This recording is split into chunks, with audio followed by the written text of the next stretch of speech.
Hello and welcome to today's edition of the Daf Yomi, coming from you because of more Park in Salford. We're doing Teruma Daf 31 Amud B. If animals consecrated became pregnant and then became blemished and gave birth after redemption, their offspring, that's what the footnotes say, Velad Kashim is Be'er.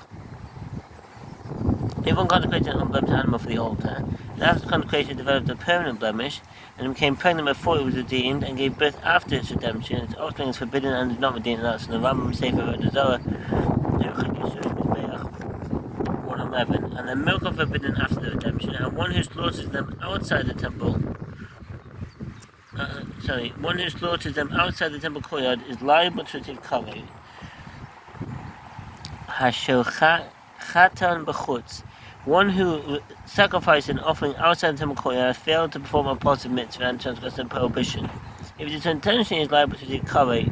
If he sacrificed unwittingly, he must bring a sin offering. That's in the Rambam Sefer Hilchos Maaseh Charbonot 18:2.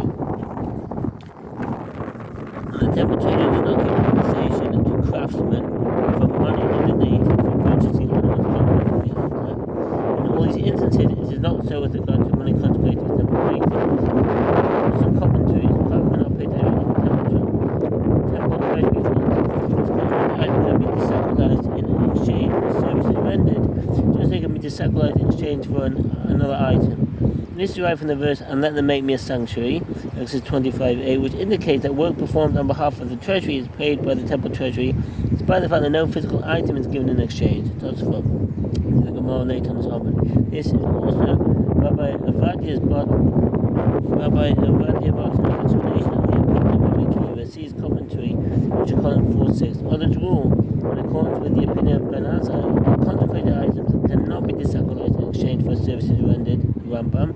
According to this opinion, craftsmen are paid in the following manner. The temple treasury separates money corresponding to a craftsman's wages from the collection in the temple treasury chamber. Kanat Ezra and other later commentaries on the Rambam Sefer Hilchos Meila 8:3, and acquires the money on his behalf, rendering it non-sacred. An item consecrated to temple maintenance then desacralized onto the money, and the item is given to the craftsman. The treasury subsequently purges the item from the craftsman, and the money paid serves as his wages. Some early commentaries write that according to the Rambam, the requirement to desacralize money applies by rabbinic law, by Torah law, the halacha, according to the opinion of Rabbi Akiva, the consecrated item can be desacralized in exchange for services rendered, and that's for the Kiryat Sefer. There are elements that apply to items consecrated for temple maintenance that do not apply to animals consecrated for the altar. In that unspecified consecration are designed for temple maintenance. What does that mean? If one consecrated property without specifying for purpose and includes money or animals that are unfit for the altar, they are allocated for temple maintenance. Unspecified consecrations are designated for temple maintenance. Rambam Sefer 5:7.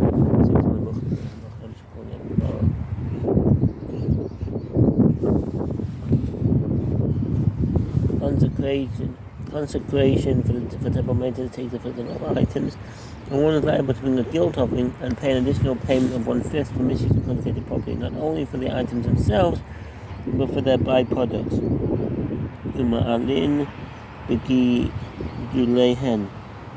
One is liable for misuse of byproducts of consecrated property. How so? If one consecrated its field and grass grew in it, when we consecrated its tree and it produced fruit, one is liable for misuse of the grass or fruits, and that's in the Rambam Sefer Hilchos Meila 5:6. E.g., milk of a consecrated animal or eggs of a consecrated chicken, and there is no benefit for the owner. An alternative version of the text reads, there is no benefit for the priest. This is also the text that appears in the standard edition of the Mishnah. It refers to the fact that priests derive no benefit from items consecrated to temple maintenance, whereas they have rights to certain benefits from items consecrated for the altar. And they are attached to the skins of some offerings. Alternatively, the conversion is the fact there is no benefit for the owner. as this is a more inclusive statement, since it includes animals in which priests have no part, e.g. animal carriage and the possible offering. For items consecrated to temple maintenance, in contrast to some animals consecrated for the altar, e.g. a peace offering, from which there is benefit for the owner. The Gemara questions the statement of the Mishnah that an item consecrated for the altar renders an animal exchange for a substitute, and is it an established principle that anything consecrated for the altar renders an animal exchange for a substitute? But there are offerings brought from birds, i.e. doves and pigeons, which are consecrated for the altar, and yet they do not render an animal exchange for them a substitute. Meat offerings do not render an animal exchange for them a substitute.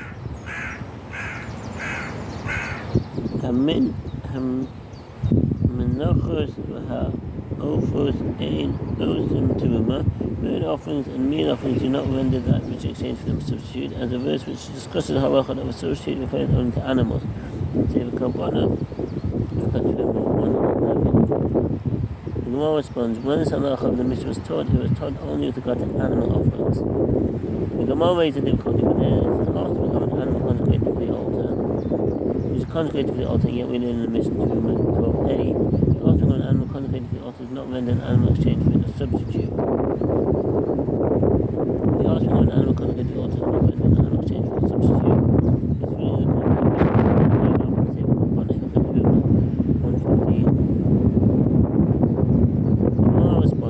It's really the opinion is the Mishnah here. Is according to the opinion of Rabbi Yehuda, who says the altar consecrated for the altar renders an animal exchange for a substitute. The Gemara objects that there is a case of a substitute itself which is consecrated for the altar, and yet we learned in that Mishnah 12a a substitute does not render an animal exchange for a substitute. The substitute does not render an animal exchange for a substitute, i.e. one exchanges an animal that is itself a substitute for an untaken animal. The untaken animal is not sanctified. The Mishnah 12a, 115. The Gemara responds, when this principle that all animals consecrated ought to render an animal exchange for them a substitute was taught in the Mishnah, it was taught only with regard to the principal offering, i.e. an animal initially consecrated as an offering, not an animal consecrated as a substitute.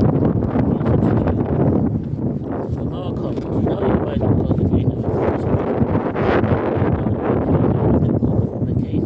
of the offspring of consecrated animals by saying that the mission is according to the opinion of Rabbi Yehuda.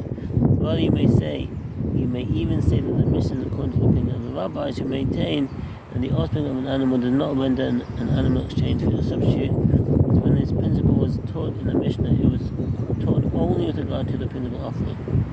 It doesn't teach that the temple treasurer does not give grasping compensation for money designated for purchasing animals consecrated for the altar. Last,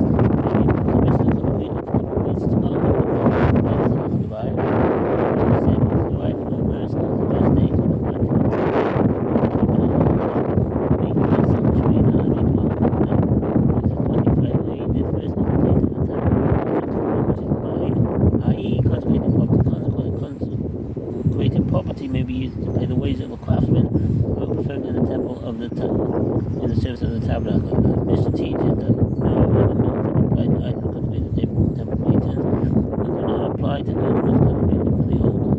Unspecified consecration are designated temple maintenance rather than for the altar. Additionally, consecration for temple maintenance takes effect on all items, but not all items may be consecrated for the altar. The Gemara discusses these halachot.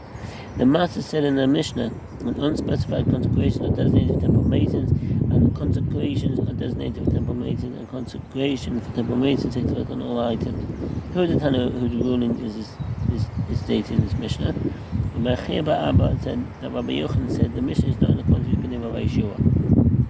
This is what is taught in the Mishnah, Shulchan 4:7. In the case of one who consecrates his possessions,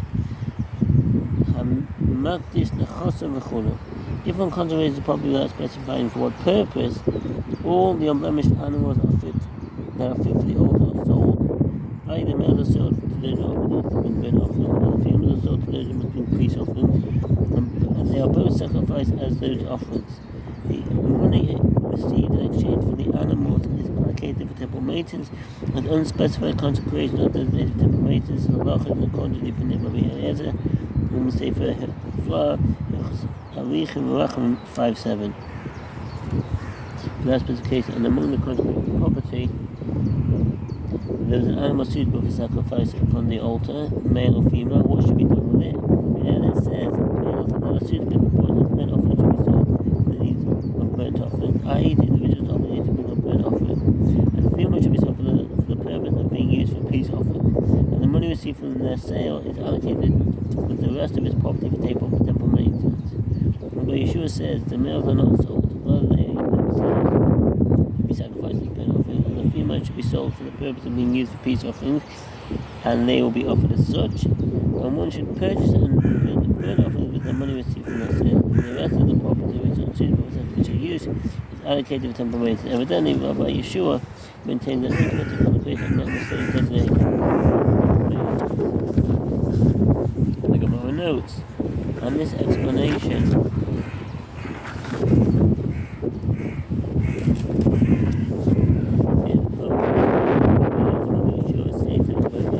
named Rabbi Yochanan disagreed with the explanation of Rav Adabahava.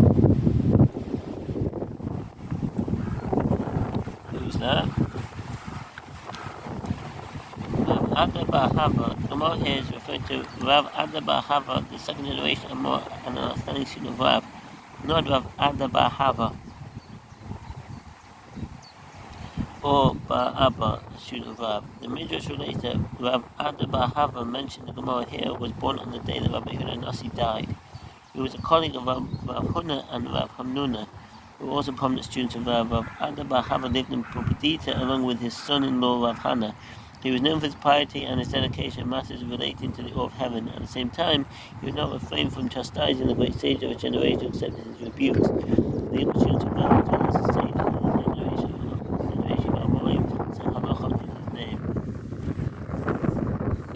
Adabahava says that Rav says, ways of God to a herd are entirely male. Even Rabbi Elazar conceived that suitable animals are born as burnt offerings, that the person not set aside the ability to consecrate to the altar, and an animal fit to be consecrated to the altar and instead consecrated the temple maintenance, even if the owner consecrated the animal without specification, and if they consecrate them for sacrifice upon the altar, Rabbi Elazar and Rabbi Yeshua disagree with regard to a case where one consecrates a herd that has one half males and one half females, and their dispute is as follows. Rabbi Elazar holds that one does not divide his vow. Each state a single vow that must be fulfilled in different ways, and therefore the fact that the female as burnt offerings must be male, it must be the males are also not consecrated as burnt offerings. And Rabbi Yeshua holds that a person does not divide his vow. Accordingly, the males which are fit to be brought as burnt offerings are consecrated for the altar, whereas the females are sold to those who must bring peace offerings. When the money from the sales is used to purchase burnt offerings, according to this interpretation, Rabbi Elazar concedes that one does not consecrate for temple maintenance an animal fit for the altar, and when the mission is not in the quantity dependent on Rabbi Elazar either. The Gemara adds, some say, another version of the explanation of the dispute between Rabbi Elazar and Rabbi Yeshua. Rav Adabahava says that Rav says, in a case where one consecrates without specification of another type of animal that suits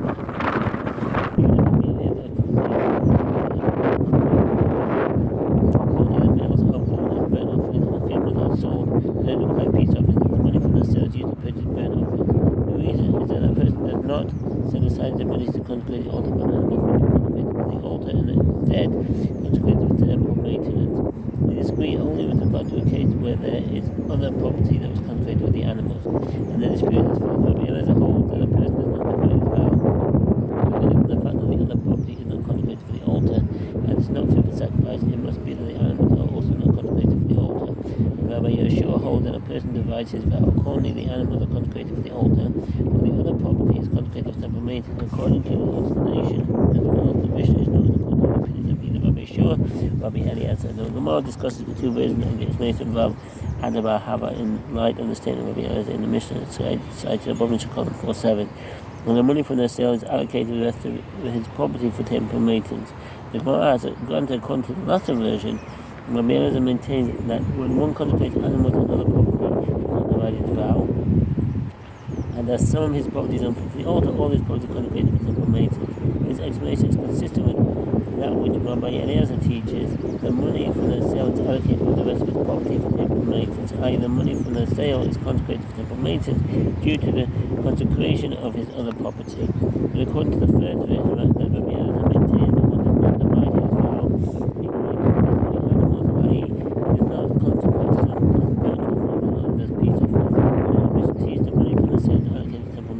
without mentioning the rest of his property. The Gemara responds, indeed, the Mishnah should be taught in such a manner, and this is also taught in a Braita. And the money from the sales allocated to temple maintenance. The Mishnah teaches that consecration for temple maintenance takes effect on all items. This emphasis indicates that it takes effect even on items that might otherwise have thought are not consecrated. The Gemara asks, what does the Mishnah mean to add by this emphasis? Ravina said, it means to add shavings and fallen leaves. What does that mean? Neva, fallen leaves. And according to Rashi, also Rashi and Avodah 42a and Ina 14a and Arriving. It refers to leaves that fall from a tree during the winter. It may be used as fertilizer. Body inside the tree that resembles the wart and is not useful for work purposes. Ina 5:9. To add shaving and fallen leaves. If the temple treasure is a shaved or pruned consecrated trees, one is liable for misuse of the small branches that were cut from the tree. And one is not liable for misuse of shavings or chips, nor is one liable for the hard body inside the tree that resembles a wart. It is not useful for work purposes. Allah and according to the Mishnah Me'ina 14a, Ram Masay for Avodah Hilchah Me'ina 5:9.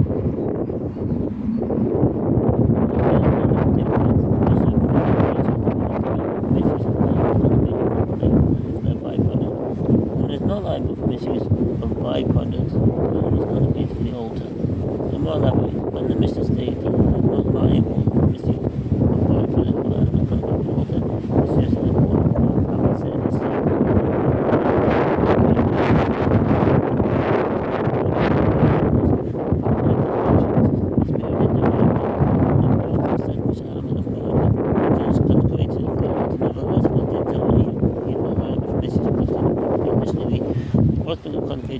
of a consecrated animal, the offspring of an animal type should not be allowed to nurse from its mother, while it should nurse from a non-sacred animal. 3:12. This is as is taught in a Braita with regard to milk of sacrificial animals and eggs of pigeons. One may not derive from them ab initio, but if one derives benefit from them, he is not liable for misuse. In what case is the statement said? It is said with regard to milk and eggs of animals consecrated for the altar, but with regard to animals consecrated for temple maintenance, e.g. if one consecrated a chicken for temple maintenance, if one consecrated animals or chickens for temple maintenance, he does not liable for misuse of the milk or eggs. The Roman say, good hill, 3:13. Misuse maintenance required for misusing its milk. Even according to what he said, one is liable for misuse of byproducts of animals consecrated for the altar. The statement applies to byproducts that affect the altar, one is not liable for misusing, and that's the end of the Omed. I wish you a very good day and peace in Israel. All the best. Bye.